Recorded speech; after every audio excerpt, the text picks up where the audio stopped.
Hello everyone, welcome to my YouTube channel. तो आज हम सत्या के चैप्टर नंबर 7 का एक और टॉपिक स्टार्ट कर रहे हैं जिसका नाम है विटामिन ई। तो आज हम विटामिन ई को स्टार्ट कर रहे हैं। तो विटामिन ए और विटामिन डी पहले ही हमने पढ़ लिए हैं, अब हम विटामिन ई को पढ़ते हैं। Vitamin E tocopherol is a naturally occurring antioxidant. तो हमारे पास विटामिन ई जिसका दूसरा नाम टोकोफेरोल है, ये हमारे पास एक नेचुरली अकरिंग एंटीऑक्सीडेंट है। एंटीऑक्सीडेंट का मतलब क्या है कि ये हमारे जो सेल्स होते हैं ना, उनको डैमेज होने से बचाता है, फ्री रेडिकल से। हमारे बॉडी में फ्री रेडिकल्स प्रोड्यूस होते रहते हैं, तो ये क्या है कि एक नेचुरल एंटीऑक्सीडेंट है जो कि हमारे जो बॉडी में सेल्स है ना, उनको फ्री रेडिकल्स से बचाता है। ये हमारे सेल्स को डैमेज नहीं होने देता। It is essential for normal reproduction in many animals, hence known as anti-sterility vitamin। ये हमारे पास जो है ना नॉर्मल रिप्रोडक्शन के लिए भी बहुत ज़रूरी होता है बहुत सारे एनिमल्स में, इसलिए हम इसको एंटी स्टेरिलिटी विटामिन भी बोलते हैं। मतलब कि ये जो है ना इनफर्टिलिटी नहीं होने देता, ये इनफर्टिलिटी से बचाता है।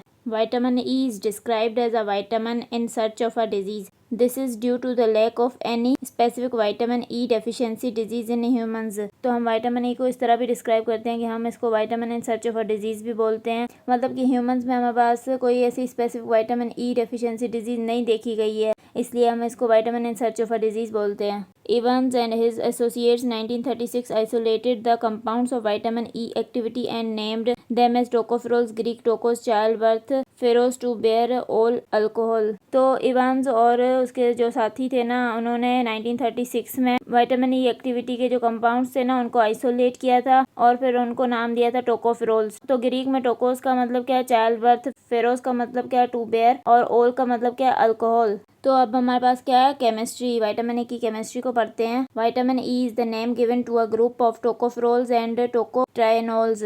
तो विटामिन ई हमारे पास नाम दिया गया है टोकोफेरोल्स और टोकोट्राइनोल्स के ग्रुप को। मतलब कि विटामिन ई के ग्रुप में हमारे पास टोकोफेरोल्स और टोकोट्राइनोल्स आते हैं। About 8 tocopherols vitamin E vitamins have been identified, alpha, beta, gamma, delta, etc। तो हमारे पास जो है ना वो 8 टोकोफेरोल्स विटामिन ई विटामिन्स जिनको हम बोलते हैं वो आइडेंटिफाई हो गए हैं। तो वो हमारे पास कौन कौन से हैं, tocopherols alpha, tocopherol beta, gamma, delta, etcetera. तो ये हमारे पास आइडेंटिफाई हो चुके हैं। Among these alpha tocopherol is the most active.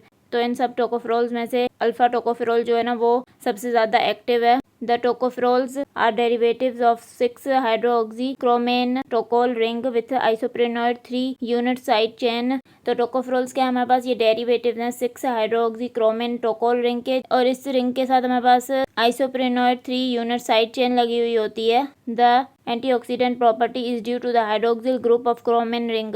तो जो विटामिन ई की एंटीऑक्सीडेंट प्रॉपर्टी है ना, वो हमारे पास जो क्रोमेन रिंग में हाइड्रोक्सिल ग्रुप लगा हुआ है ना, उसकी वजह से है। तो अब मैं आपको ये फिगर दिखाती हूँ, फिगर 7.10। तो फिगर 7.10 में क्या है हमारे पास, structure of alpha tocopherol. Note the tocopherols differ in the substitution of methyl groups represented in red. तो ये हमारे पास अल्फा टोकोफेरोल का स्ट्रक्चर दिया हुआ है यहाँ पर, और जितने भी हमारे पास जो टोकोफेरोल्स है ना, वो हमारे पास डिफरेंट किस तरह है एक दूसरे से, तो मिथाइल ग्रुप्स की वजह से वो डिफरेंट है। मतलब हर टोकोफेरोल में जो मिथाइल ग्रुप्स है ना, वो अलग अलग जगह पे लगे हुए हैं, तो इस वजह से ये डिफरेंट है एक दूसरे से। तो अल्फा टोकोफेरोल के स्ट्रक्चर को हम देखते हैं। तो ये हमारे पास अल्फा टोकोफेरोल के स्ट्रक्चर में 6-हाइड्रोक्सी क्रोमेन रिंग है, या टोकोल रिंग भी हम इसको बोलते हैं। 6-हाइड्रोक्सी हम क्यों बोल रहे हैं, क्योंकि ये देखें ये हमारे पास 6 पोजीशन में OH ग्रुप लगा हुआ है, इसलिए 6-हाइड्रोक्सी है। इसके अलावा ये हमारे पास क्या है, आइसोप्रेनॉइड 3-unit साइड चेन है। अब यहाँ पर ये हमारे पास क्या लिखा हुआ है, अल्फा टोकोफेरोल के स्ट्रक्चर में जो है ना वो हमारे पास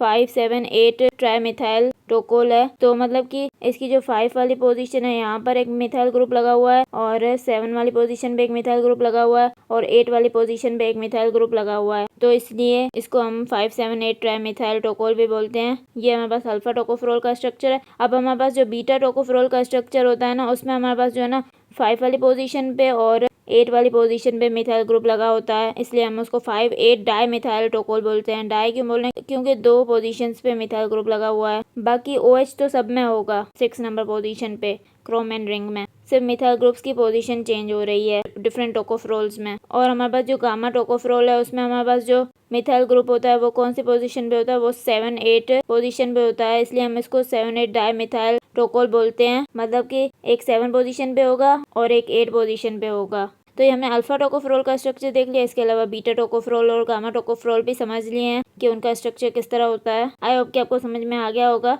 अगर आपको मेरा लेक्चर पसंद आया तो प्लीज़ मेरे चैनल को सब्सक्राइब करें, लाइक करें और बेल आइकन को प्रेस करें। Thank you.